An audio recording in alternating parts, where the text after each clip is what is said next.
In the glamorous world of Hollywood, Gene Hackman was once a legend. With iconic roles in films like The French Connection and Unforgiven, he wasn't just an actor, but a man who embodied a golden age of cinema. However, after 40 years in the spotlight, Hackman abruptly retired, stepping away from the limelight without a farewell, without a round of applause. And from that moment, the story of his silence, his betrayals, and the untold secrets began. In this video, we will explore the secrets behind Gene Hackman's sudden death, the financial troubles he left behind, and why a legend was forgotten by both Hollywood and even his own family. Was his death due to old age, or is the truth behind it even more terrifying? If you find this content interesting, leave a 1 in the comments, and if not, leave a 0. Don't miss out on more intriguing content. Be sure to subscribe and turn on notifications.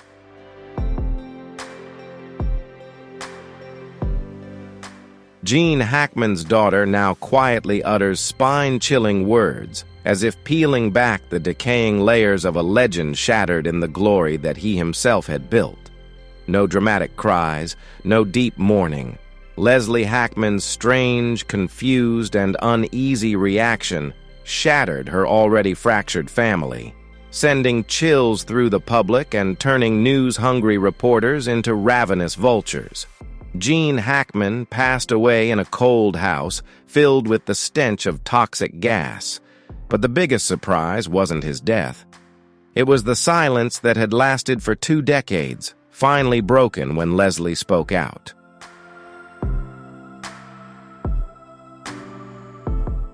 The daughter who once lived behind closed doors is now a living witness.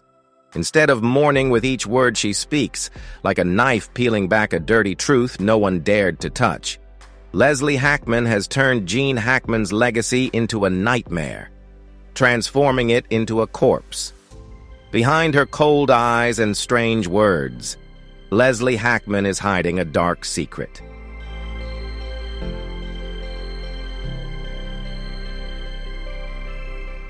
Gene Hackman, who once ruled the Hollywood silver screen with iconic roles in The French Connection, Unforgiven, Bonnie and Clyde, and Superman, was a regular on the covers of the world's most prestigious magazines.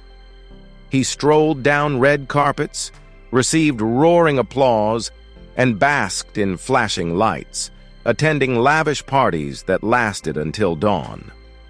But after 2004, Hackman suddenly disappeared without a formal retirement announcement, never appearing at press conferences or award ceremonies. It was as if Hackman vanished into thin air, his name only mentioned in anniversary articles or lists of Hollywood legends.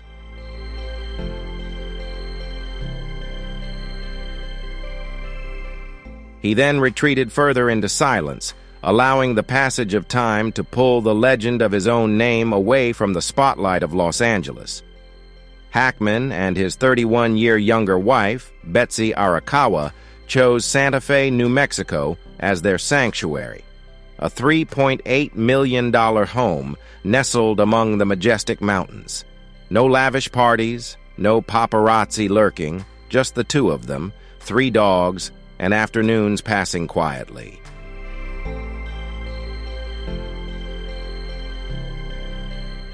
Neighbors in the Santa Fe area reported that they rarely saw Hackman leave his home in the mornings. People often spotted him holding a cup of coffee, sitting on the porch, gazing out toward the distant mountains. The once imposing figure in a sheriff's uniform was now just a frail old man with deep-set eyes filled with secrets yet to be revealed. His life seemed like an old film playing in slow motion, with each scene, each fragmented memory replaying every time he closed his eyes.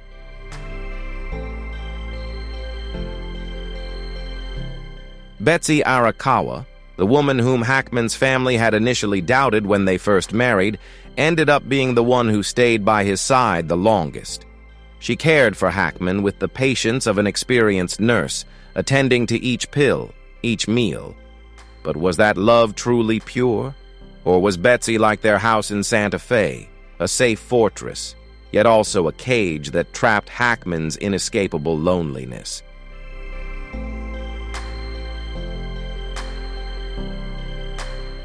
Close friends who visited Hackman recall that he seemed to have become a completely different person after his retreat from Hollywood.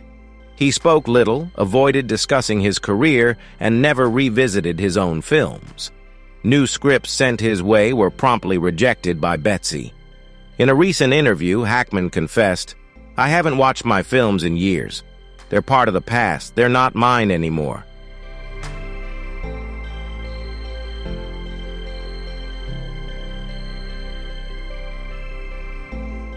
For 20 years, from 2004 to 2024, Hackman lived like a ghost.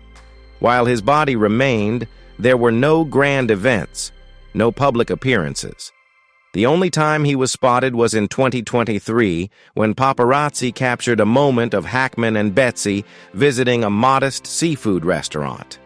He appeared noticeably thinner, clinging to his wife's arm with each step. Yet that appearance, the same one that had once struck fear in Hollywood during the French Connection, still radiated a certain brilliance.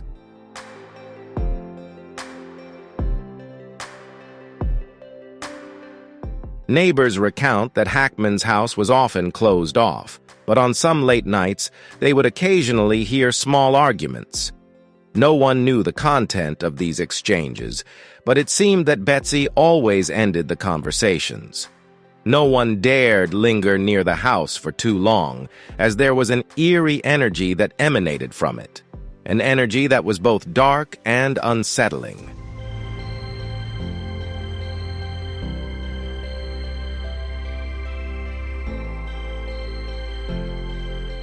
For 21 years, there were no public images of Gene Hackman and Betsy Arakawa. The absolute silence acted as a velvet curtain, closing a chapter of legendary stardom while fueling countless conspiracy theories. Some believed Hackman suffered from depression after the spotlight faded, while others suspected that Betsy isolated him from the outside world to control his fortune. Whatever the reason, Hackman chose to live in silence, as if he wanted to erase his name from Hollywood's history.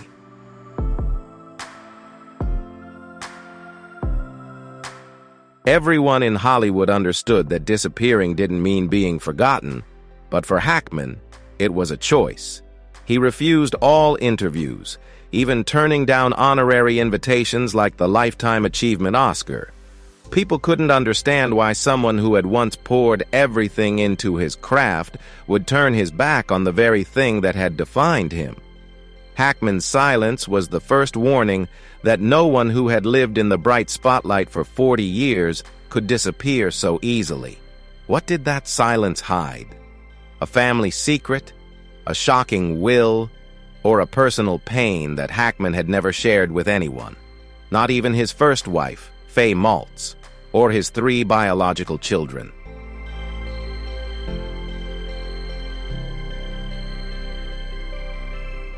When the call from the Santa Fe police came late at night, reporting 2 bodies found in separate rooms and a mysteriously dead dog, all the suspicions that had been suppressed for 21 years suddenly erupted.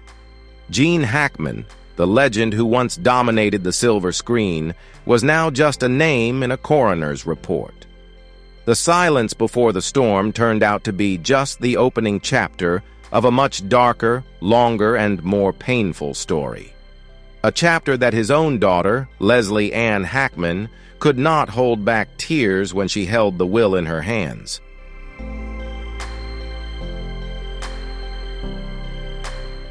The dirt roads leading to the wealthy neighborhood on the outskirts of Santa Fe, New Mexico, where Gene Hackman and his wife lived in seclusion, always carried a strange, lonely atmosphere. The sun in this high desert didn't shine like in California, nor was it as cool as in the eastern U.S. Instead, it cast an old, tired light over everything, as if the sky itself were patiently waiting for something to fall apart.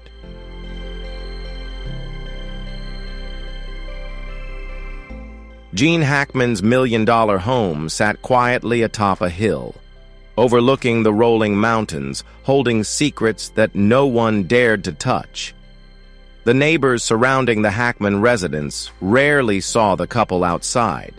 They didn't attend weekend wine parties, never went to church, nor visited the bustling farmers' markets. Both Gene and Betsy, when they did appear, were nothing more than faint shadows, passing by and disappearing behind the high iron gate.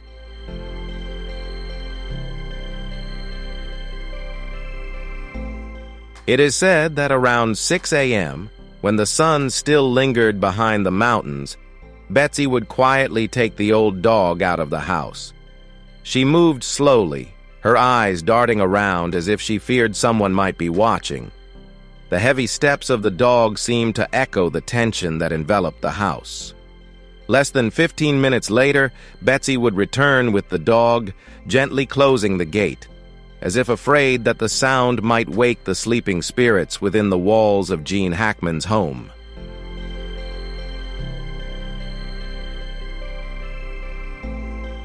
Since his heart began to betray him, Gene Hackman rarely left his house. The only person who stepped through the door besides the Hackman family was a middle-aged woman, the delivery woman, with a face marked by sorrow. She would always mumble a few words as she left. Once, she whispered to a neighbor next door, "They're hiding something. There's something big that no one knows." Betsy Arakawa had no close relationships with anyone other than Gene Hackman, as she was an intensely private person.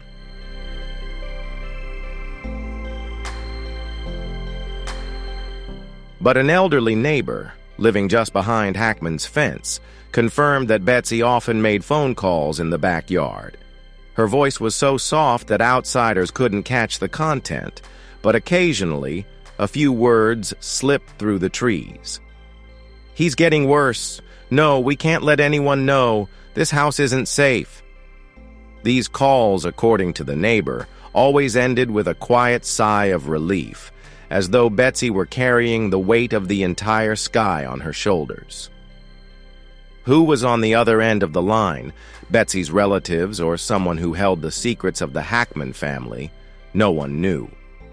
But over time, the frequency of these calls increased, and the lines of worry on Betsy's face deepened after each conversation.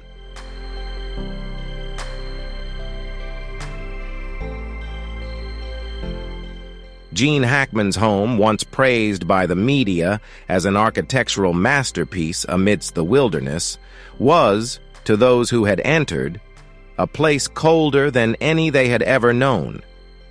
It wasn't the cold of the climate or the architecture. It was the coldness in the air, a nameless sorrow that hung heavy. The walls were adorned with countless frames, but strangely there were no pictures of Gene Hackman's 3 biological children. Instead, only pictures of Betsy and Hackman from their travels together.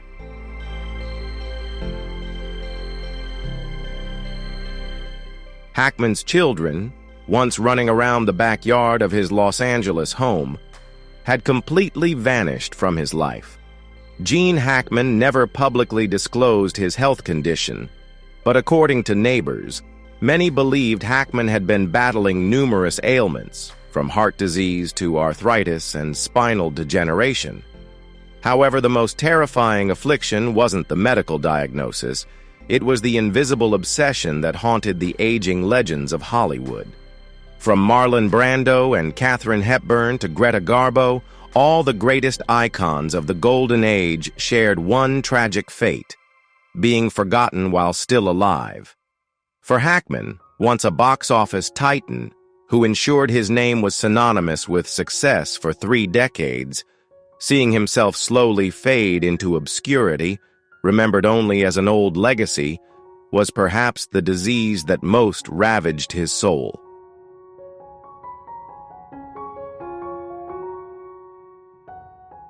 Betsy once confided to a neighbor during a rare conversation, "Gene doesn't watch his old films. He says they belong to a different life."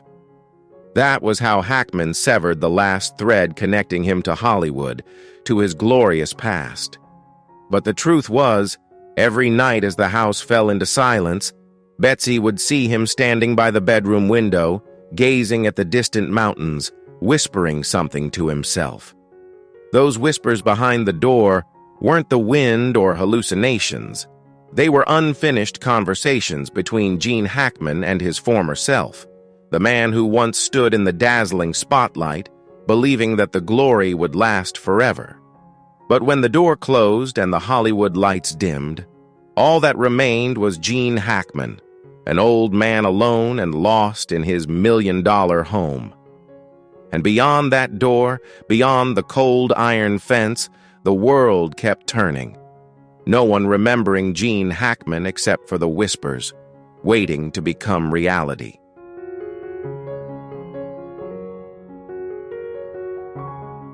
The million-dollar house in the New Mexico hills, which once held whispered secrets and mysterious midnight calls, is now a cold, deathly crime scene.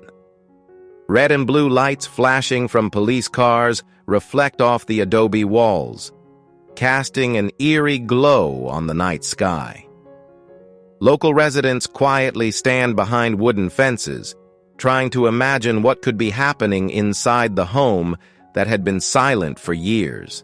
The police break down the door, not because they received a distress call or heard screams, but because the unusual silence had drawn them there. The drug dealer, a middle-aged woman with a tired face, was the first to smell something, an indescribable odor. Not quite death, not quite mold, but a strange combination of chemicals and decaying flesh.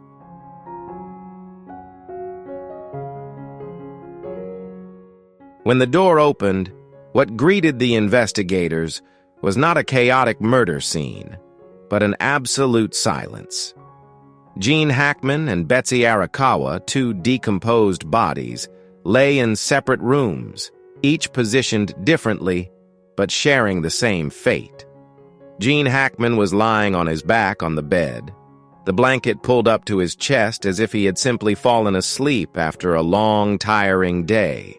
His eyes were closed, his mouth slightly open, but there were no signs of struggle or pain, no bruises, no marks of any kind, just the absolute silence of a body that had ceased to breathe.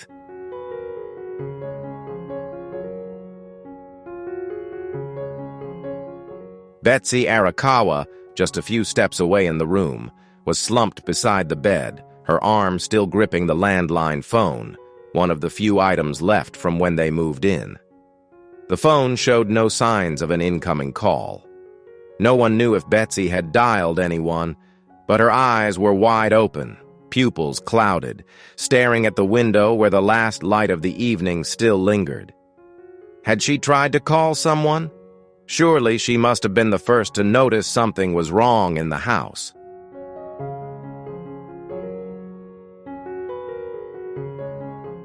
The three dogs lived with Gene and Betsy when the police arrived.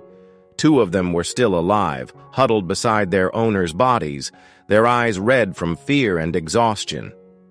But the oldest dog, the one Betsy would take for walks every morning, was dead in the hallway between the two bedrooms. There was no sign of external force, no blood, no violence. The dog seemed to have died as if it were simply asleep. Why did two survive while one did not? Was the gas in the house not potent enough to kill them all, or was there something else that happened before the gas spread? Was it just a random occurrence, or did someone make a deliberate decision to end only one four-legged life?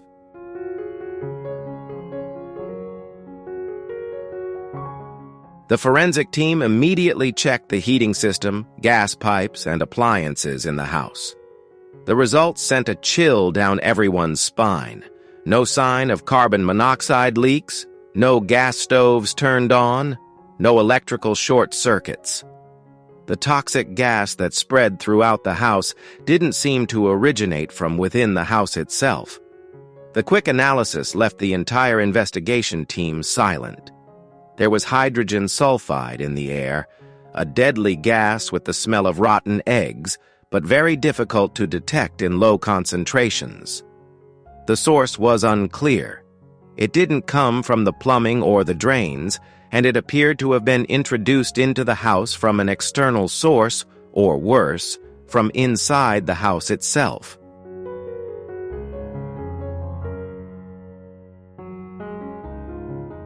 Gene Hackman died without a single wound, with no signs of a struggle. Betsy Arakawa was the same, except for the fact that she died while trying to contact someone. Could their deaths have been staged to look like an accident? A natural gas leak? But if that's the case, why was there evidence of a type of gas that didn't belong in the house? Questions began to pile up, layer after layer, like the illusory walls surrounding the already secretive house. Did Gene die before or after Betsy? Who was the first to notice the toxic gas? Who did Betsy try to call in her final moments? And if this was a murder, who was patient and cold enough to kill an elderly couple in such a brutal manner?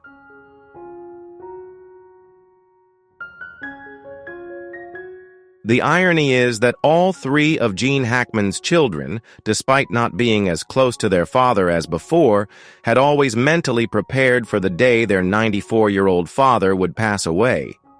But no one expected that day to come in this way. Taking Gene's wife, who was over 30 years younger, and who should have been the one arranging his funeral. No one knew if they were living together or separated. No one knew what Gene and Betsy had said to each other in their last moments. Were Betsy's secretive calls related to an invisible gas, or was she also a victim of a long-planned conspiracy? As the white cloth was laid over the two bodies, the million-dollar house fell silent once again. But this time, the secrets were no longer kept.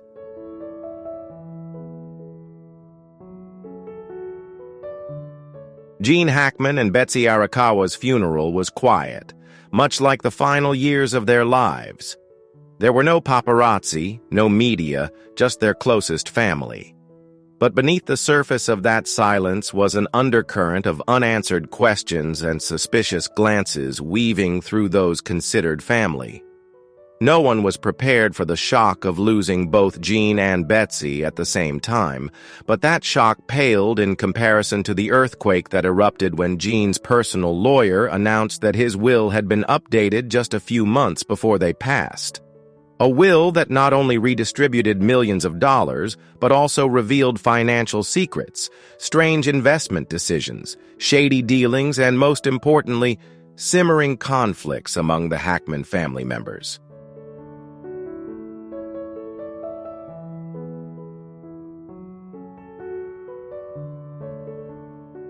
The lawyer carefully unsealed the envelope, his voice steady but trying to maintain control as he read through each clause. The estimated estate was valued at $80 million, encompassing stocks, real estate, cash, and several anonymous investment accounts. However, the distribution was a cold slap in the face. A large portion, nearly 40%, was left to Betsy Arakawa, Gene's wife, who was 30 years his junior. 20% was divided equally among Gene's 3 biological children from his first marriage. 10% was allocated to an arts education charity, something no one found surprising. The remaining 30% was transferred into a secret trust, with the condition that it wouldn't be distributed for 10 years after Gene's death, and the identity of the primary beneficiary was not to be revealed immediately.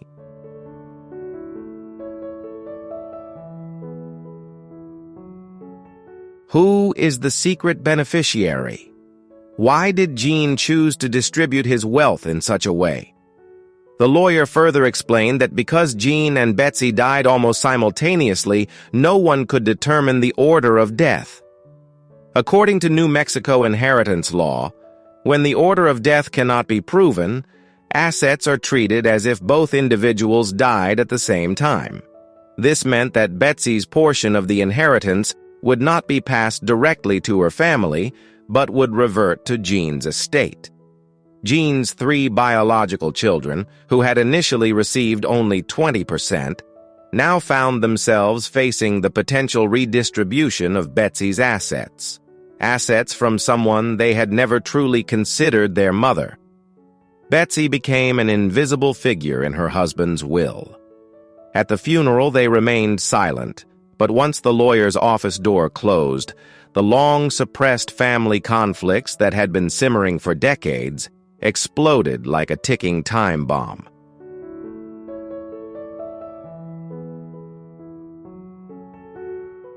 Leslie Hackman, Gene's eldest daughter, was the first to speak, her voice trembling, though it was unclear whether it was from sorrow or anger. "Betsy was never our mother. Don't make us play along with this charade," she said bitterly. David, the second son, scoffed. 40% of the estate left to a woman who never gave him children, while the 3 biological children barely get a quarter of it. From awkward family dinners to Betsy's attempts to bond with Gene's children, only to be met with indifference, all the memories came flooding back for Leslie and David. Betsy had always been the lucky woman to step into Gene's life when he was already wealthy and famous. But for Gene, Betsy had been the only one by his side when the Hollywood limelight faded. Did Gene trust Betsy completely? Or had he hidden his suspicions about his own death beneath that cold will?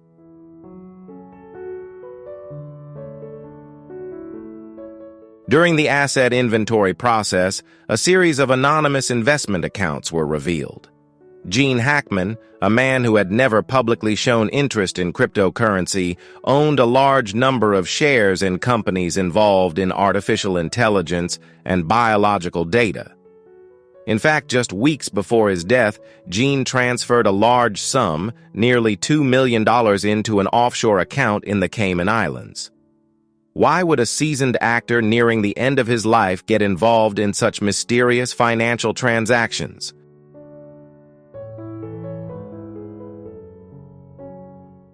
After leaving the lawyer's office, Leslie sat silently in the car, tears streaming down her face.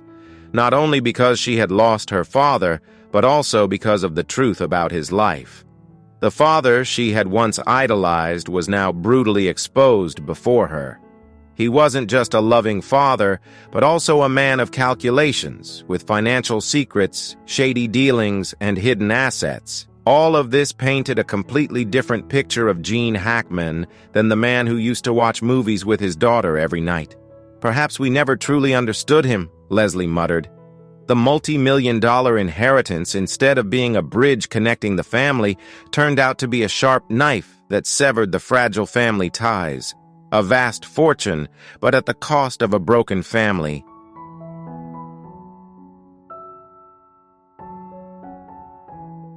Gene Hackman was once a box office guarantee. He didn't possess the handsome charm of a leading man, nor was he a romantic figure oozing with sexual appeal like the masculine icons of his era. Hackman was the type of actor that Hollywood's golden age longed for. Powerful, gritty performances, as if he was swallowing each frame into his very being. He stood there, in the midst of the 80s in the glorious 7, like a king without a throne. From The French Connection to Mississippi Burning and Unforgiven, Hackman didn't just act. He became the embodiment of the classic, yet unyielding American man. In Gene Hackman, people saw the wrinkles of an era, the decay of the American dream, and the pain of those forgotten by the world. And then, he himself became one of them.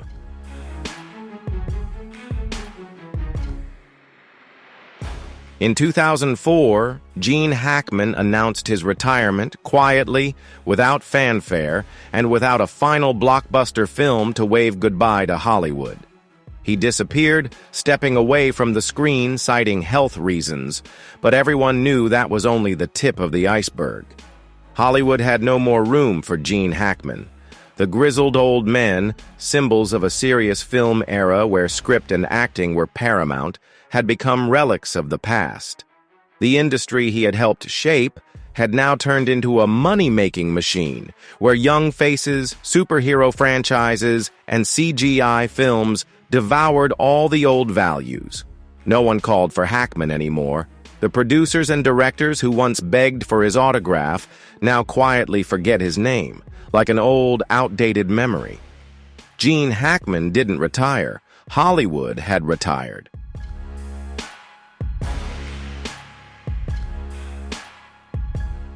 After stepping away from the silver screen, Hackman and Betsy moved to New Mexico, a quiet place with no lavish parties or glittering red carpets. People wondered why a legend like Gene Hackman would choose this place to spend his final years. The answer is simple and heartbreaking. In Hollywood, no one needed him anymore. In New Mexico, no one knew who he was. The million-dollar villa in the heart of the desert, which should have been a paradise for retirement, turned into a windowless prison. Hackman and Betsy lived quietly, almost completely detached from the world. Interview invitations gradually became fewer and eventually disappeared. There were no award ceremonies, no titles, no Lifetime Achievement Awards, as if Hollywood and the media had collectively erased his image from the list of honored icons.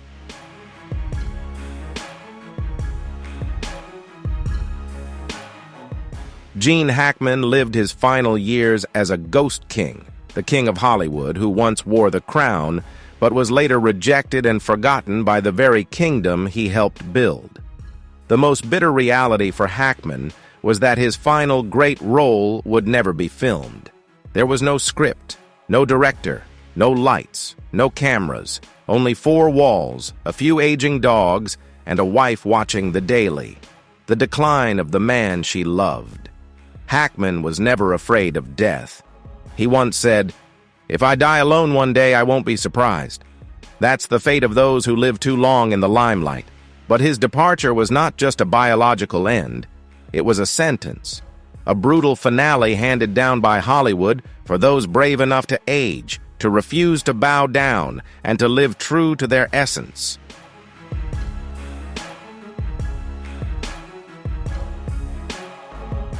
Gene Hackman didn't die from old age or illness. He died because Hollywood had killed him long before he was ever loved by Hollywood. Hollywood adored him when he was useful, but that love was as cheap as a Monday matinee ticket.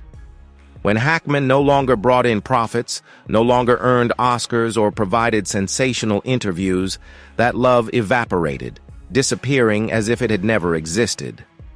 Hollywood's love for Hackman was the most toxic kind.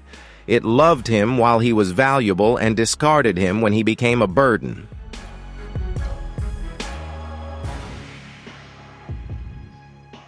Gene Hackman wasn't the only one. He was just one of many icons that once lit up the Hollywood sky, only to be abandoned by that very sky. Peter O'Toole, the legend from Lawrence of Arabia, passed away quietly, unnoticed. Burt Reynolds, from sex symbol to a poor old man. Mickey Rourke, a misfit trying to find his way back into the film industry after years of being considered past his prime.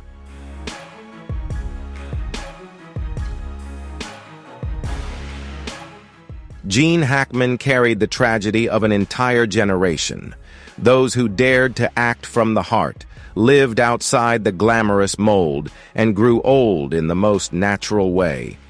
His passing is not just the sorrow of a family or the loss of cinema lovers, but also a sentence for Hollywood itself, an industry that once created great icons only to trample and discard them when they no longer turned a profit. Betsy once said in her final speech, "Gene always knew who he was. It was Hollywood that forgot."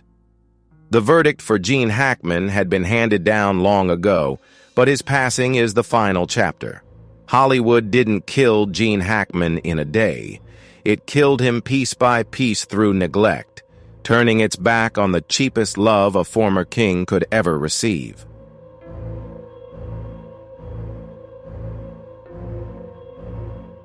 Gene Hackman passed away on a gloomy afternoon, without fanfare, without trumpets. The news of his death was as quiet as the last years of his life spent in the New Mexico desert, where no one bothered to search for Gene Hackman's name on the Hollywood map. There was no national memorial, no crowds lining up outside his gate to place flowers or light candles. Just a few short news reports, a couple of shallow articles summarizing his career, and that was it. Gene Hackman was once a legend, but when the curtain fell, he was just another old name, dusty in the public's memory, buried beneath stacks of legal documents, tax returns, and his final will. People discovered fragments, untold stories.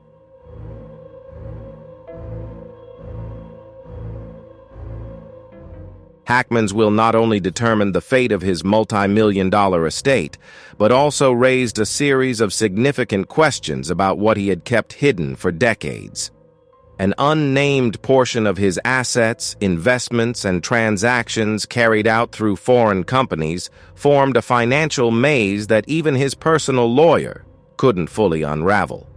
Why did a man who once declared his disdain for wealthy tax evaders get involved in such ambiguous dealings outside of the U.S.? Why, before his death, did he repeatedly request updates to his will, cutting off some relatives, adding strange names, and even leaving unexplained sums to an anonymous NGO? Gene Hackman passed away, leaving behind a web of mysteries that remain unsolved.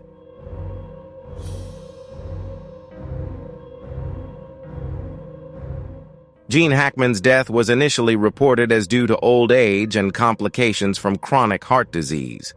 However, independent reports from several local newspapers in New Mexico began circulating a chilling theory: toxic gas inside Hackman's home. A small amount of carbon monoxide was found in his old mansion. The ventilation system, just sufficient enough, was believed to have caused fatigue-induced hallucinations, gradually weakening his health. What was striking, however, was that this system had been inspected just months before Hackman's sudden death, and at that time, there were no signs of any leaks. Was this simply an accident, or was someone intentionally turning the multi-million-dollar estate into a deadly trap?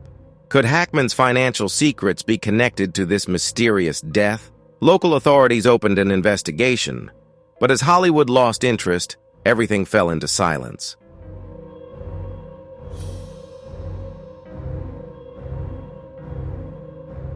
Leslie cried in front of the media, not only because she had lost her father, but also due to the overwhelming sense of betrayal. She thought that after years of estrangement, Hackman and she had finally reconciled, but the cold, ruthless, and calculated final will told a different story. When a legend falls, it isn't just tears that fall, but also blood, betrayal, and wounds that never heal. If Hollywood were a house, Gene Hackman was the one who built every brick. But when he passed away, Hollywood didn't look back. No official memorial, no special film festivals to honor him. In fact, some of the younger people in the industry began asking each other, "Who is Gene Hackman?" And so Hollywood, where glory and oblivion are separated by just a breath, shifted their attention to younger, more marketable stars, leaving Hackman's legacy behind.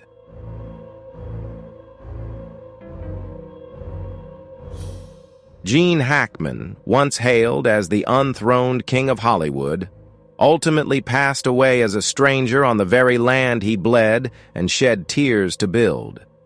They no longer needed him, and his death was no more than a small notice lost amid a flurry of cheap entertainment news. But the tapes were never made.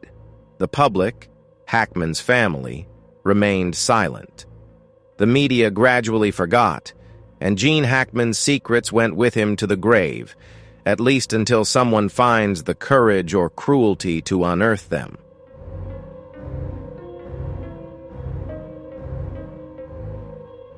One day, those recordings may leak, and when they do, the world will learn that Gene Hackman did not simply die from age or illness, but from the dark secrets that had shadowed him his entire life.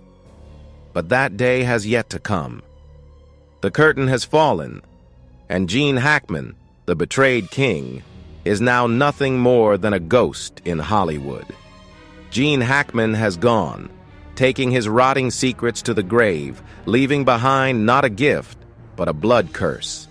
A legacy where those who survive must pay with tears, suspicion, and an agony that never heals.